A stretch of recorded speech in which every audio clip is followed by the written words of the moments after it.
A day in my life kapag nasa bahay lang, no kone.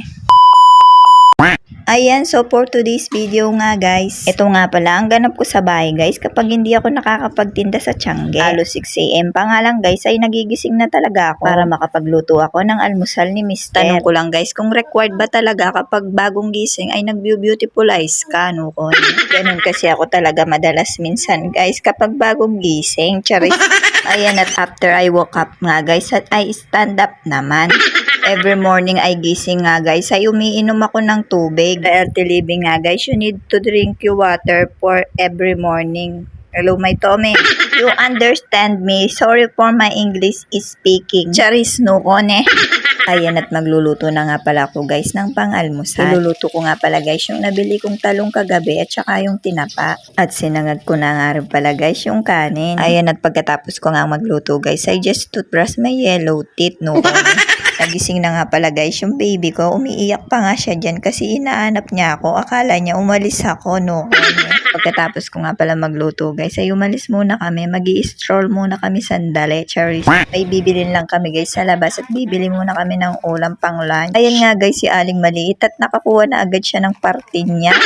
Ayan guys, at dumaan na nga rin muna kami dito sa grocery para makabili kami ng sabon at itlog. Sabon at itlog nga daw yung bibilin pero may patangay pa kaya ayoko nang lumalabas ng bahay guys napapagastos ako ng di oras kahit walang panggastos. Ayan nga guys, at hanggang makauwi na nga kami sa bahay guys. Ayan nga yung nabili ko pang ulam for lunch. Magluluto nga pala ako guys ng sinigang na baboy for today's video.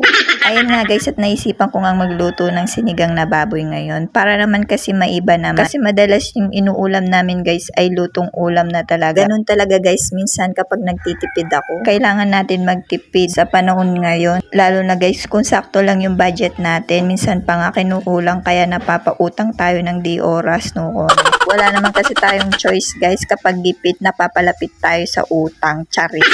Ayan nga guys yung ganap ko everyday in my life kasama ko nga yung mga Jonakis ko na yan. Alam nyo ba guys yung bunso ko na yan sobrang hyper niya talaga. Kaya niya nakukuha yung energy niya. Hanggat hindi siya nakakatulog guys hindi ako talaga napapahinga. Kasi guys todo bantay talaga ako sa kanya sa kalikutan niya. Kahit gusto ko nga mag-apply ng trabaho guys hindi ko magawa. Mas priority ko kasi yung mga anak ko. Abang bata pa kasi sila mas kailangan talaga nila yung gabay ng isang ina. Kaya guys nag-isip na lang ako ng ibang paraan para makarakit ako. Habang kasama ko sila, yung pwede ko silang makasama. Kaya yung pagtitinda sa Tiangge guys, yung naisip kong gawin. Kasi guys, after ko nga magtinda, pwede ko pa silang mabantayan. Ayan nga guys, at naluto na rin ang aking sinigang. Nakatulog na rin pala si Aling maliit. Knockout na siya sa kakalikot niya, no kon. At dyan na nga nagtatapos guys ang aking for today's video. Thank you for watching. Hanggang sa muli, no kon.